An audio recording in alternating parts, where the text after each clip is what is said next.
could find such a love at our age. Whoever thought we could dance? Welcome to Couples Therapy in 7 Words. I'm your co-host, Judy Alexander, and I'm here with my husband, Dr. Bruce Chalmer. Hello, Judy. Hello, viewers and listeners. Judy, what's today's title? Reigniting the Spark.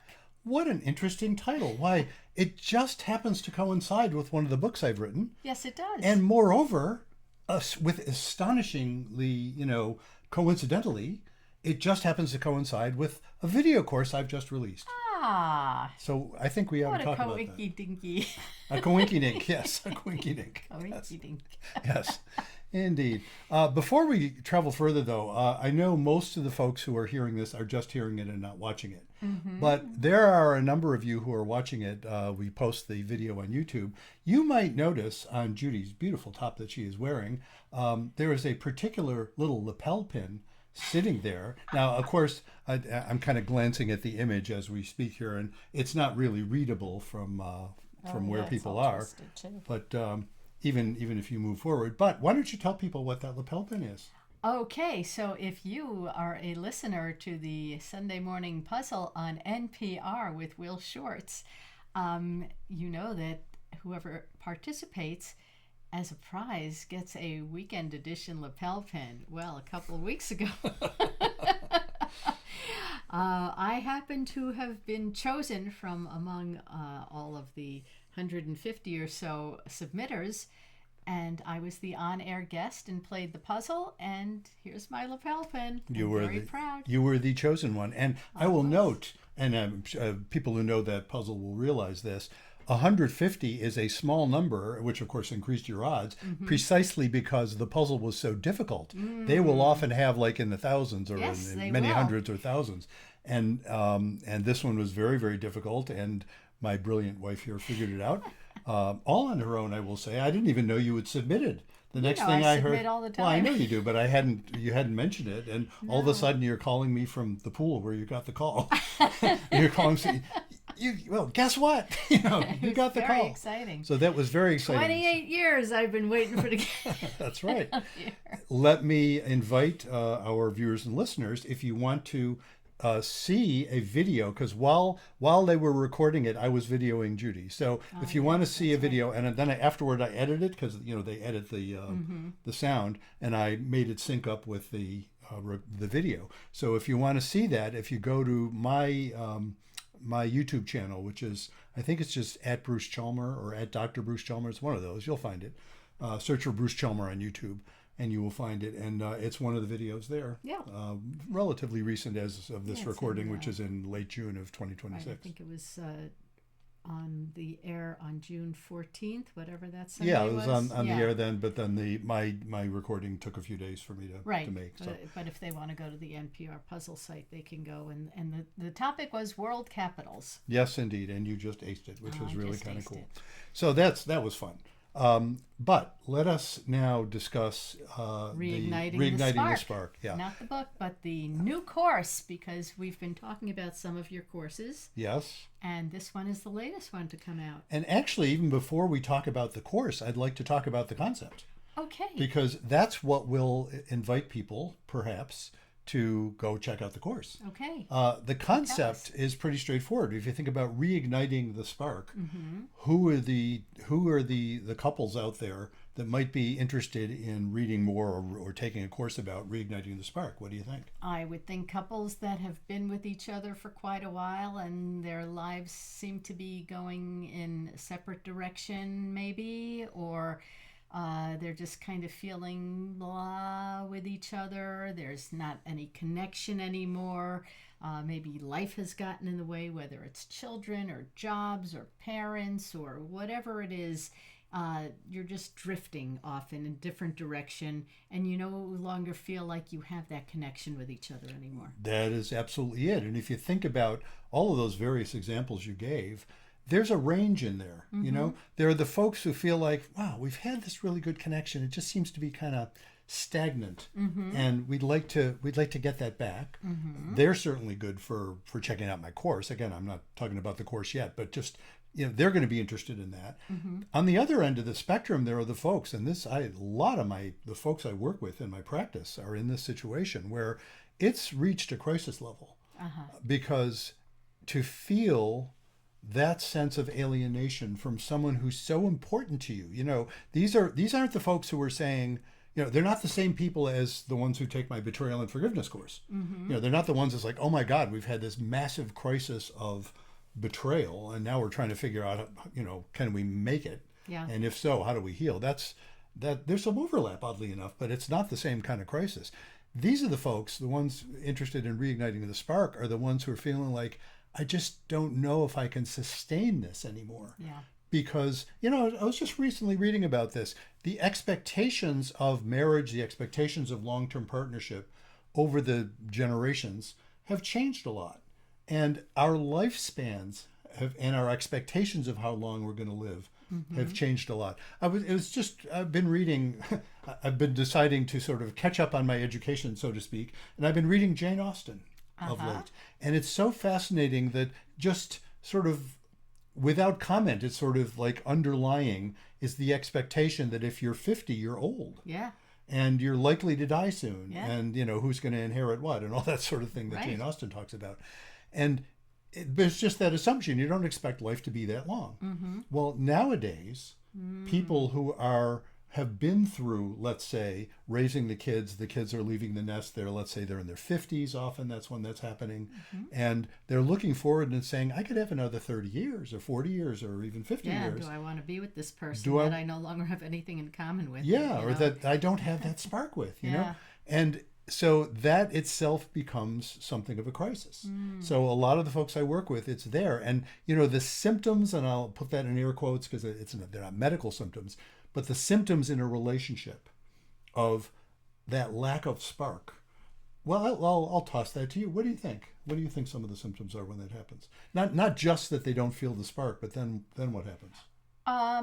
They start looking outside of the marriage for partnership and companionship and sex, and that's Yes. when affairs often happen. That is one of the big whether it's a causes. sexual affair or an emotional affair, or get attachments, or just start something up with somebody else. Yeah, so that is certainly one of the biggies. But even the couples that don't do that, what else do you think goes on? They say they want out. Yes, somebody might, and sometimes that'll happen suddenly. Like one partner won't even realize the other partner feels that way so strongly, and will all of a sudden say, "I'm out of here. I don't think I've ever loved you." That's a good one. Yeah. And you can tell I'm a little cynical about that because, and people mean it when they say it, but that's we can convince ourselves of things like that. But anyway, they'll often just bolt. Or even if they're not going to do that, the couples that, sort of show up in my office virtually nowadays with this, saying we fight about everything and nothing.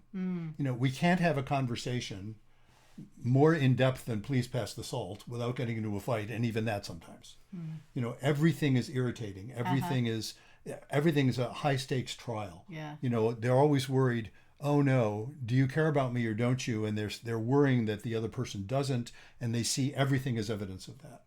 And it can be really, really painful. And, often one of the partners is the one who's sort of leaning out and the other is trying to say, where'd you go? Yeah. Those, by the way, I'll put in another plug for a different course I have called Discernment, which is all about just focusing very narrowly on that question, do you want to keep working on this? Or do you want to call it quits? Or do you want to just wait and see? Those are the three options. Very, very, very specialized, specific focus. That's a very useful course for folks who are there, because then they can come up with instead of just spinning their wheels or running off in different directions, they can say, okay, we actually do want to work on this. Okay, now work on reigniting the spark, or work on recovering from betrayal, or whatever it is you have to work on. But in terms of the folks interested in reigniting the spark, it's those relationships where it's just become exquisitely painful. And this, what I'm about to say, will not surprise any of our listeners who've listened to many of our podcasts, which is I distinguish between stability and intimacy as crucial needs for a long-term relationship. And the folks who are interested in reigniting the spark, more often than not, way more often than not, are pretty good at stability, Right. but they're having problems with intimacy. Mm-hmm. And by intimacy, of course, I don't just mean sex. Right. Sex is often involved in it. Sex is often correlated with intimacy more generally, but it's not the same thing. Mm-hmm. But that lack of intimacy is what ultimately becomes destabilizing because people won't tolerate it. Yeah. Well, they won't talk about it because they can't tolerate it. Exactly, yeah. And Yeah. well, they can't talk about it with each other With each other. because that's the symptom of lack of intimacy. It's like Mm-hmm. they'll avoid talking with each other because it's too painful.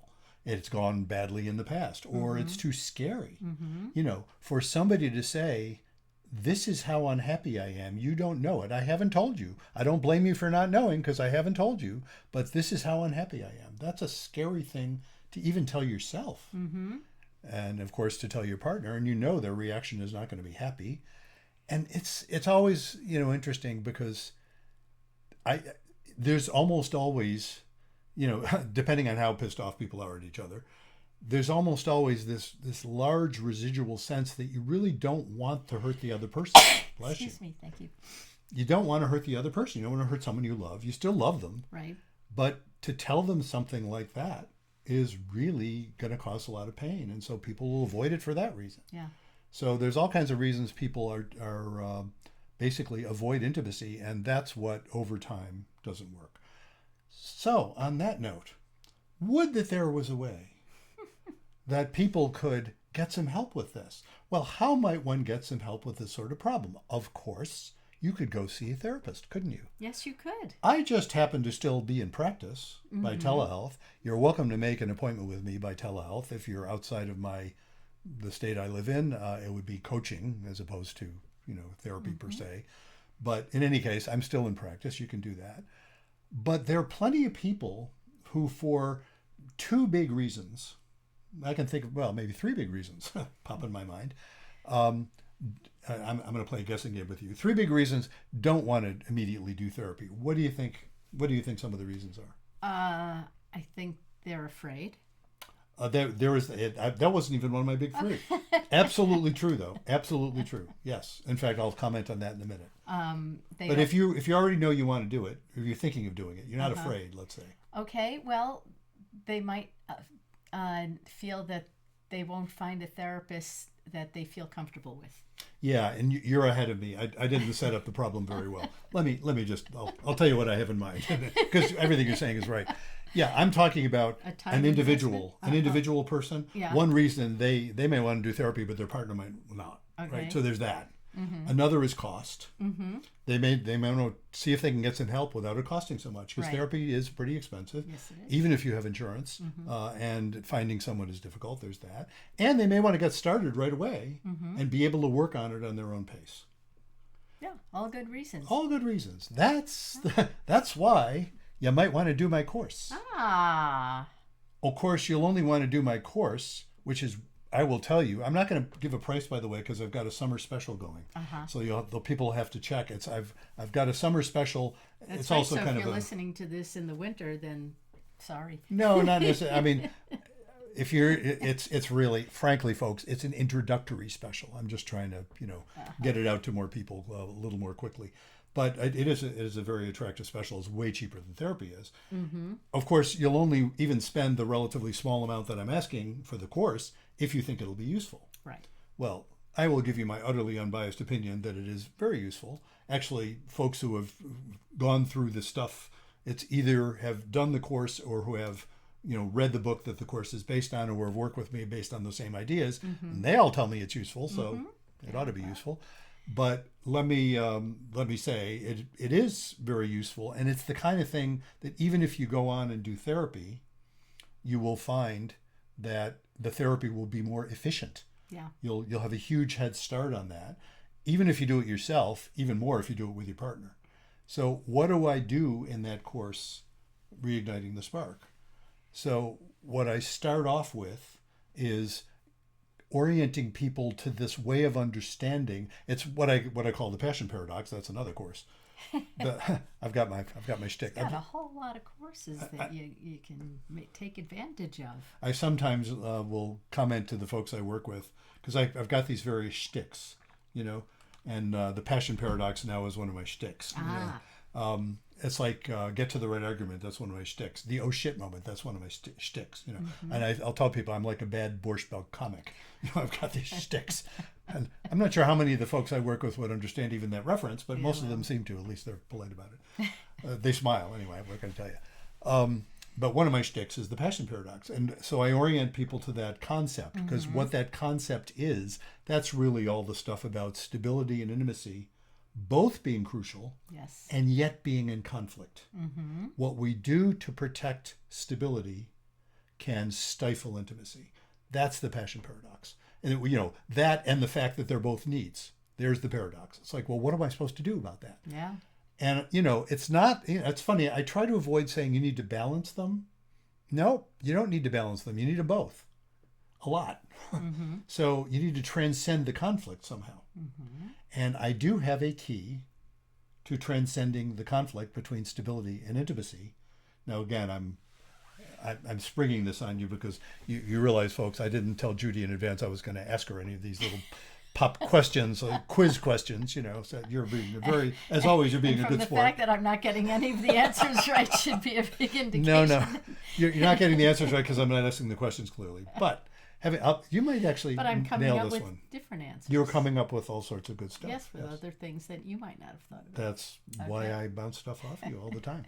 So, no, indeed, I'm just thinking, so what's the key to somebody being able to still honor stability, but risk intimacy? What's the key? Yeah, what do they have to? They have to tolerate the anxiety. Ta-da! Bing! Yes! I get a shot. That's right. You get a shot. Yeah, that's exactly it, right? That's kind of the key to transcending that conflict. It is a necessary conflict. It exists, and I always love to point this out to folks.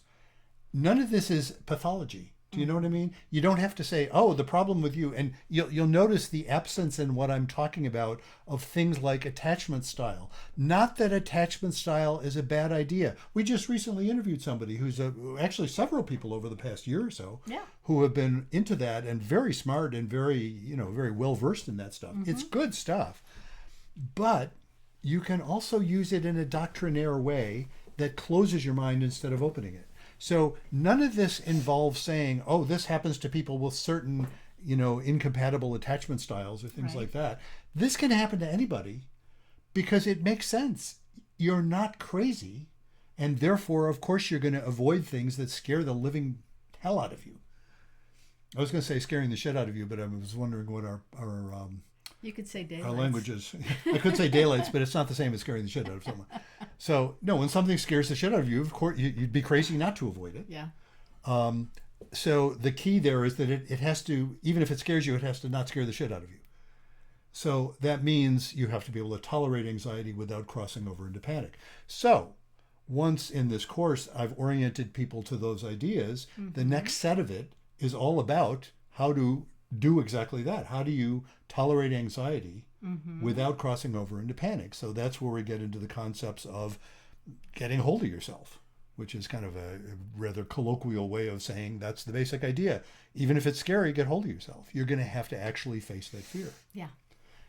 And then I talk about, the mindset that enables people to face that fear. Or it's funny, I almost don't want to say enables. The mindset that is associated with facing that fear. When you're facing that fear, you are illustrating this mindset. What is the mindset I'm referring to? Perhaps you can guess. It's in it's the seventh of our 7 words. Have faith. Faith, yeah, it's faith. Yeah, that's what I mean by faith. So, those of you watching this or hearing this podcast, the title of our podcast, Couples Therapy in 7 Words. The 7 words are...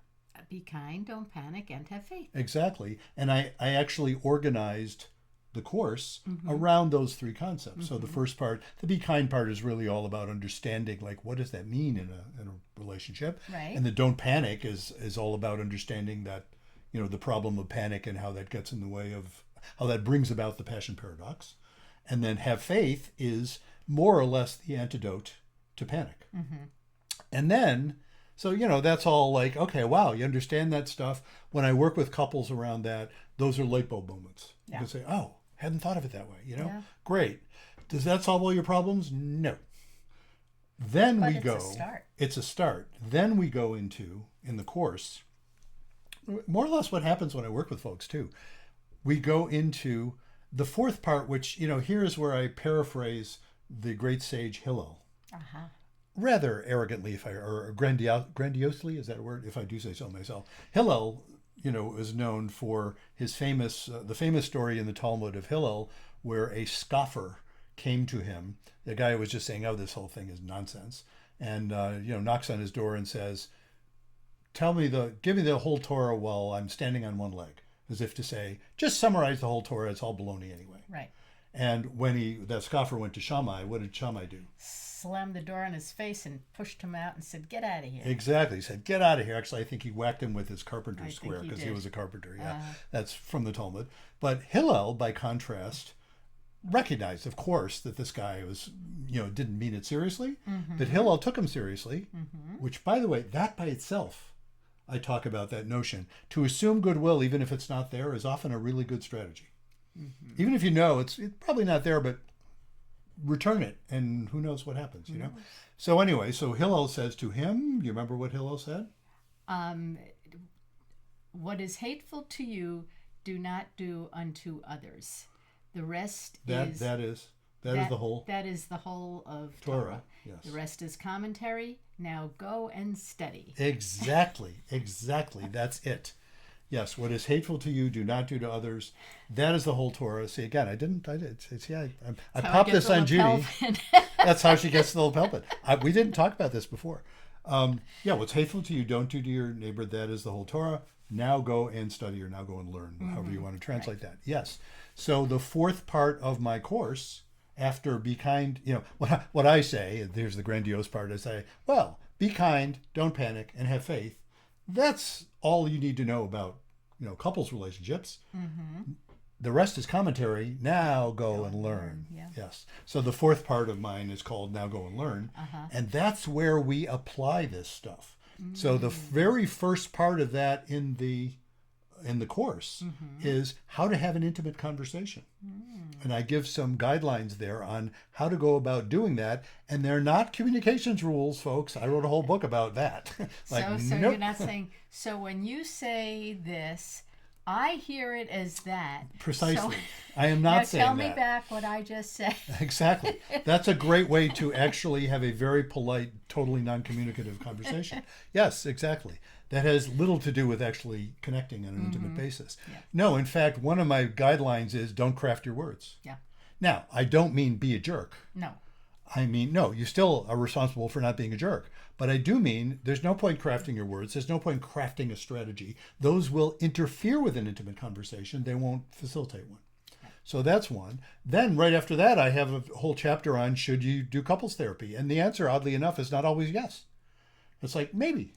Depends on the circumstance. You do couples therapy if it might be helpful to you. Do couples therapy if both of you agree to do it, which is a whole other set of problems.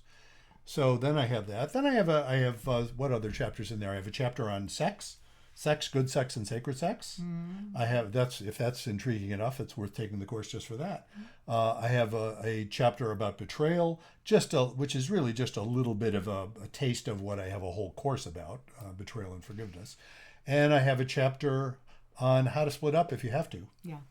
Which is what ends the book. And actually before that is a chapter on how to know when to call it quits, which again is a little taste of what you'd get in the discernment course. That's what you do in the discernment course. Yeah. So that is my course. I'm very excited about it, as you perhaps have picked up in my... Well, you should be excited about it. It's a wonderful course. I think so. I certainly think so. I'm glad you think so. And we hope that you think so too. Yes. So perhaps I will tell people how they can find it. Great question. Yes. Yes, I think that they should go to brucechalmer.com. That would be the best way. And you can find all of Bruce's courses and the pricing and what's available and the packagings. If you get 4 courses, you can get it for a special price. A bundle. A bundle. You get a bundle. A little bundle of joy or bundle of healing. Yeah, and look, I don't expect many people to want to buy the bundle because I think that you're going to zero in on the particular course of interest you. You might want to do more than one. It's funny. It depends on what the pricing it is at any given moment. How if the bundle would save you. The bundle would save you if you're doing 3, I think. I'm not sure it would save you if you're doing 2. Yeah, so if you've been betrayed and your spark has gone out and you're in this paradox of a situation and you want to figure out about, and you can get the whole bundle. You can get the whole bundle. If maybe one of those applies to you, each one stands on its own. Absolutely. Or if you look, if you're training to be a therapist, or you are a therapist and you want more about how I do this stuff, that's a really good idea. that's another good reason to do it as well. And apply to your licensing board to see if you can get continuing education. Well, you can. You can't get the formal, the formal in-person training credits, but you can get self-study credits that way. I'm not giving you quizzes and things like that to facilitate that, but check it out. But anyway, yeah, that's another reason people could buy the bundle. Especially if people are transitioning to working with couples, or if they have been working with couples and want to get a different take on that. Yeah. Because sometimes you're stuck in your own way of doing things. And I just found out recently, in a training I was in actually in couples therapy, that I think the statistic was 80% of therapists. Mostly individual therapists who work with individuals, also work with couples on occasion. That was presented in the course of our training sort of with some degree of horror, because most of those folks have zero training in couples work. And it ain't the same, folks. Let me just say, it ain't the same as working with individuals. I have great respect for people who work with individuals. I've done both. I will just simply note there's all kinds of stuff with couples that is not at all the same as working with individuals. Anyway, that's another reason. But yeah, go to brucechalmer.com. That would be the way to find my stuff. There's a courses tab, and that will give you information on the courses, and that will also give you a link to my course site, which is on a platform called Thinkific. It's a platform that offers lots of different learning courses of all sorts of different genres. And when you get there, there's for each one of them there's a free video. Right there on the course page. When you get there, you can watch the free video, give you a little taste of what's in the course, give you a sense of it. That itself you might actually benefit a little bit from, but in any case, it'll help you understand what's in the course. Yeah. So, wow, that's what we're talking about. That's what we're talking about. We must, however, before we leave, mention your book, and I'll mention while you're reaching for the book over there. I will mention what happened when you went on public radio on the Puzzler and mentioned, and the part they didn't edit out was when you said you write biblical erotica. Yes, they left that in. They left that in. They didn't leave in your pseudonym. They didn't leave in the name of the book. But lo and behold, all of a sudden, we got this spike in sales and spike in web visits. And people subscribing to my newsletter. Even though they did not hear Laria Zilber. And they did not hear the Blue Tent Erotic Tales from the Bible, but you can hear that. Yes. And you can subscribe, and you can buy it, and you can buy it in either paperback or the Kindle version or the audio version. And as Bruce likes to say about the audio version... Yes, when you're doing the audio version, it leaves you hands-free.